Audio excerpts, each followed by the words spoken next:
I am Navneet Agarwal from just tutors और आज हम linear equations in one variable के बारे में पढ़ेंगे। इस वीडियो के दौरान हम पढ़ेंगे लीनियर इक्वेशंस कैसे सॉल्व की जाती हैं और लीनियर इक्वेशंस होती क्या हैं।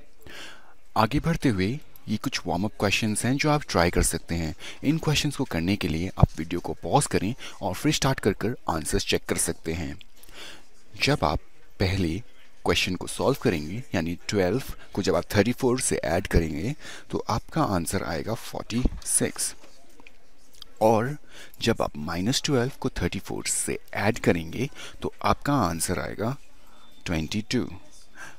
आशा करता हूँ आपके यही आंसर्स रहे हों। अगर आपके यही आंसर्स रहे हैं तो यह आपके लिए गर्व की बात है और आप अपनी पीठ को थपथपा सकते हैं। आगे बढ़ते हैं और जानते हैं कुछ टर्म्स जो लीनियर इक्वेशंस से रिलेटेड हों।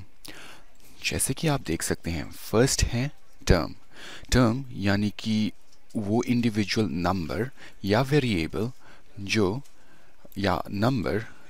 और वेरिएबल जो मल्टीप्लाई किया गया हो एक दूसरे के साथ। जैसे कि आप देख सकते हैं एग्जाम्पल के तौर पे 5a³ 2xy p 2q a² b etcetera.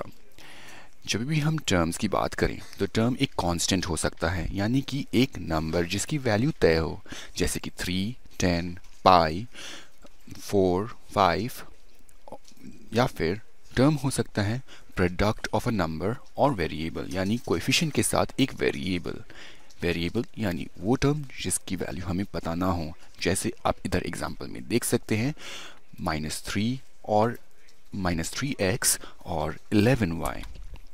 जब हम नंबर 3 की बात करें यानी थर्ड पॉइंट जो वेरिएबल हो सकते हैं वो हो सकता है प्रोडक्ट, यानी जब हम दो से ज़्यादा वेरिएबल्स को मल्टीप्लाई करें तभी भी हमें एक टर्म मिल सकता है। जैसे x² यानी x को हम x से मल्टीप्लाई कर x² आएगा, xy 2y² 7xy जैसे ही टर्म्स भी टर्म्स होते हैं, जैसे वेरिएबल्स भी टर्म्स होते हैं।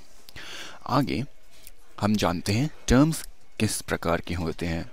पहले हम लाइक टर्म्स के बारे में जान लेते हैं।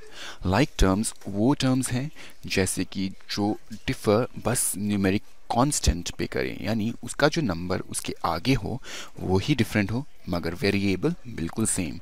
जैसे कि आप देख सकते हैं 3a और 22a में a सेम है मगर जो नंबर्स उसके साथ हैं यानी 3 और 22 वो डिफरेंट हैं। इसका मतलब ये दोनों एक लाइक टर्म है। अगर हम कांस्टेंट की बात करें तो कांस्टेंट वो टर्म होता है जिसकी वैल्यू फिक्स्ड होती है यानी उसकी वैल्यू चेंज नहीं होगी, जैसे 3, -6 और पाई। आगे बढ़ते हैं और जानते हैं कोएफिशिएंट के बारे में। कोएफिशिएंट यानी कि वो टर्म जो वेरिएबल के साथ हो, यानी कि ऐसा नंबर जो हम वेरिएबल से पहले लिखें यानी कि हम उसे वेरिएबल से मल्टीप्लाई कर रहे हैं। जैसे कि इधर आप एग्जांपल में देख सकते हैं 3 को जब हम w से मल्टीप्लाई करेंगे तो हम 3w लिख सकते हैं, यानी 3 जो है वो w की कोएफिशिएंट होंगी।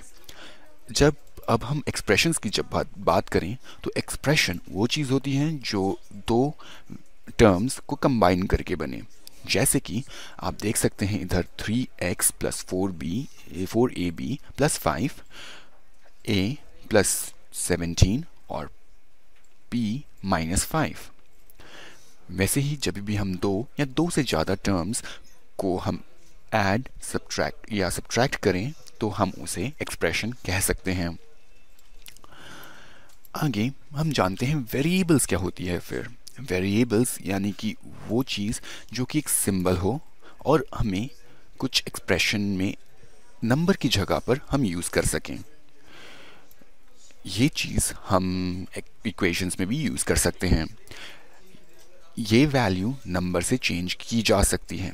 जैसे कि अगर हम देखें तो x, y, a और b की जो वैल्यू है वो डिफरेंट हो सकती है हर एक एक्सप्रेशंस या इक्वेशन के लिए। अब इक्वेशन की जब हम बात करें तो इक्वेशन दो एक्सप्रेशंस को कंबाइन करता है एक इक्वल टू साइन से। यानी कि जब भी हम इक्वल टू साइन लगा दें तो वो इक्वेशन हो जाता है, जिसका मतलब यह है कि जो लेफ्ट हैंड साइड में है वो राइट हैंड साइड के इक्वल होगा। यानी कि जैसे हम इस इक्वेशन में देख सकते हैं 3x + 5 इक्वल होगा 10 से, यानी जो 3x + 5 जो लेफ्ट हैंड साइड में है वो राइट हैंड साइड के 10 से इक्वल होगा, तभी हम इसे इक्वेशन कहते हैं। आगे अब हम जानते हैं कैसे हम सोल्यूशन निकाल सकते हैं। जैसे आप इधर एक एग्जांपल में देख सकते हैं, हमें दिया गया है जो 3x - 18 = 9, उसमें हमें x की वैल्यू निकालनी है। तो सबसे पहले हम इसको करने के लिए हम जो लेफ्ट हैंड साइड के साथ करेंगे वही हम राइट हैंड साइड के साथ भी करेंगे। तो सबसे पहले इधर एज आप देख सकते हैं 18 जो है या फिर 18 जो है वो एक्स्ट्रा है और वो माइनस किया जा रहा है, तो हम उसे काटने के लिए दोनों ही साइड्स में 18 को ऐड करेंगे। जब 18 को ऐड करेंगे तो हमें मिल जाएगा 3x = 27। फिर क्योंकि x के साथ 3 एक्स्ट्रा है तो हम सेकेंड स्टेप में, और इधर 3 क्योंकि x को मल्टीप्लाई कर रहा है तो हम 3 को डिवाइड करेंगे दोनों ही साइड से। तो हम 3x को 3 से डिवाइड करेंगे और 27 को 3 से डिवाइड करेंगे तो हमें मिलेगा x की वैल्यू जो है वो हमें मिल जाएगी 9। अब हम जानते हैं कैसे हम किसी एक वर्ड प्रॉब्लम को सॉल्व कर सकते हैं अलजेब्रा या लीनियर इक्वेशंस की हेल्प लेकर। तो जैसे आप इधर एक क्वेश्चन में देख सकते हैं, जो पेरीमीटर है रेक्टेंगल का वो 13 सेंटीमीटर है और उसकी विड्थ दी गई है 2 सेंटीमीटर्स। तो जब इसकी लेंथ हमें निकालनी है तो हम लेंथ को x ले लेंगे, और क्योंकि हमें विड्थ दी गई है और हमें पेरीमीटर दिया गया है तो हम पेरीमीटर का फॉर्मूला डालते हुए हम इसे सॉल्व करेंगे। जैसे आप जानते हैं पेरीमीटर और कुछ नहीं तो लेंथ प्लस ब्रेथ होता है। तो हम इधर इस इक्वेशन में या इस फॉर्मूला में सब वैल्यू डाल देंगे तो हमें जो x की वैल्यू मिलेगी वो हो जाएगी 4.5 सेंटीमीटर्स, यानी जो लेंथ हमें मिलेगा वो होगा 4.5 सेंटीमीटर्स।